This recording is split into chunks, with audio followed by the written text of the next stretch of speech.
Pernah kebayang nggak kalau cetak biru untuk masa depan pendidikan itu justru datangnya dari satu sekolah dasar negeri yang sederhana?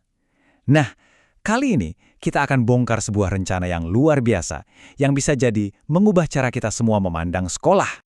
Oke, kita mulai dari pertanyaan yang paling mendasar. Di dunia yang serba cepat dan terus berubah ini, gimana sih cara kita merancang sekolah yang benar-benar bisa nyiapin anak-anak buat masa depan? Ini pertanyaan besar yang bikin pusing para pendidik di seluruh dunia. Dan ternyata, ya jawaban yang sangat menarik datang dari tempat yang mungkin nggak kita duga sama sekali. Sebuah sekolah dasar negeri di Indonesia, mereka udah menyusun rencana yang sangat detail dan, jujur aja, ambisius. Cerita kita ini berawal di Magetan, Jawa Timur, tepatnya di SDN Ringin Agung.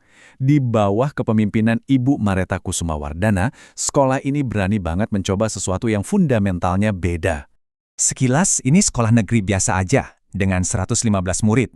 Tapi yang nggak biasa adalah visi mereka yang tertuang jelas di rencana kurikulum 2025-2026.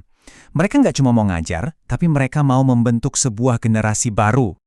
Tapi kan, punya visi hebat aja nggak cukup. Untuk bisa mewujudkan itu, tim SDN Ringin Agung mulai dari langkah yang paling krusial. Mereka introspeksi dulu, jujur-jujuran melihat apa kekuatan dan tantangan nyata yang mereka hadapi.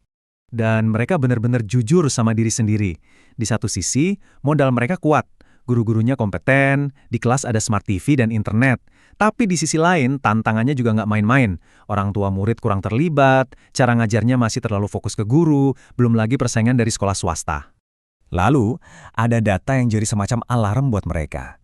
Menurut rapor pendidikan 2025 yang mereka buat sendiri, kualitas pembelajaran di sekolah ini turun 9,31%. Angka ini jadi tamparan keras yang nggak bisa diabaikan. Dan masalahnya ternyata lebih dalam dari sekedar nilai akademis. Skor untuk karakter dan keamanan sekolah juga ikutan turun. Jadi intinya jelas, mereka sadar kalau perubahan itu bukan lagi pilihan, tapi udah jadi keharusan. Nah, dari kesadaran inilah lahir sebuah cetak biru yang benar-benar baru. Rencana ini dibangun di atas dua pilar filosofi yang kuat, yang tujuannya buat mengubah cara belajar sampai ke akarnya. Pilar yang pertama adalah kurikulum merdeka. Ini inisiatif nasional ya. Ini bukan cuma ganti buku pelajaran ya. Ini lebih kayak ngasih izin buat para guru untuk berinovasi. Fokusnya digeser dari yang tadinya ngejar tayang materi, jadi mendalami konsep-konsep yang paling penting sesuai dengan minat siswa. Pilar kedua adalah pendekatan khas mereka, yang disebut pembelajaran mendalam.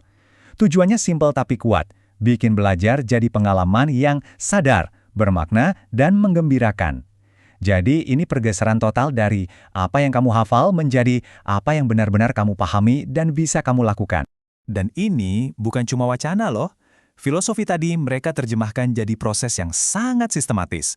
Semuanya dimulai dari target nasional, terus dipecah jadi tujuan-tujuan spesifik, disusun jadi alur belajar yang masuk akal, dan ujung-ujungnya jadi rencana pelajaran yang siap dieksekusi di kelas. Ini sistem, bukan cuma konsep.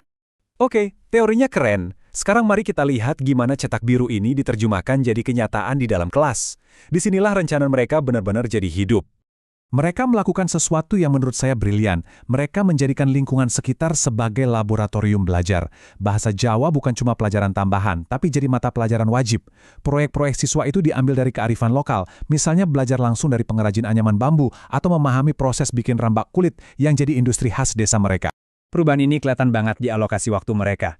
Coba lihat, untuk siswa kelas 1, hampir 20% jam belajar mereka sekarang khusus untuk proyek penguatan karakter. Ini sebuah pernyataan yang sangat kuat tentang apa yang jadi prioritas utama sekolah ini. Dan proyek karakter itu bukan sesuatu yang ngawang-ngawang loh. Semuanya disusun rapi dalam kerangka yang mereka sebut 7 kebiasaan anak Indonesia hebat.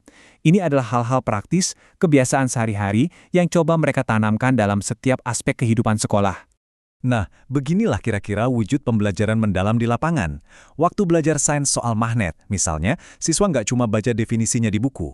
Mereka memegang magnetnya, mereka coba-coba sendiri, mereka lihat langsung gimana kutub yang sama itu tolak-menolak dan yang beda itu tarik-menarik. Mereka membangun pemahaman bukan sekedar menghafal fakta.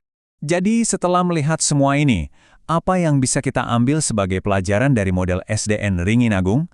Apa artinya ini buat masa depan pendidikan kita secara umum? Pada dasarnya, rencana SDN Ringin Agung ini adalah sebuah pilihan sadar. Mereka seolah-olah bertaruh bahwa definisi sukses yang sejati itu bukan cuma soal nilai ujian yang tinggi, tapi tentang membangun manusia yang utuh. Dan rasanya nggak ada yang bisa merangkumnya lebih baik dari visi mereka sendiri. Tujuan akhirnya sangat jelas, menciptakan murid yang berkarakter, berbudaya, punya nilai religius, berpengetahuan, menghargai keragaman, melek teknologi, dan peduli lingkungan. Semuanya dalam semangat Pancasila. Nah, ini yang membawa kita ke pemikiran penutup. Mungkinkah pendekatan yang sangat lokal dan fokus pada manusianya seperti ini, yang menghubungkan siswa dengan budaya mereka sendiri sambil menanamkan nilai-nilai karakter yang universal, justru adalah cetak biru pendidikan masa depan yang kita cari-cari selama ini? Mungkin bukan cuma relevan untuk Magetan, tapi juga untuk kita semua.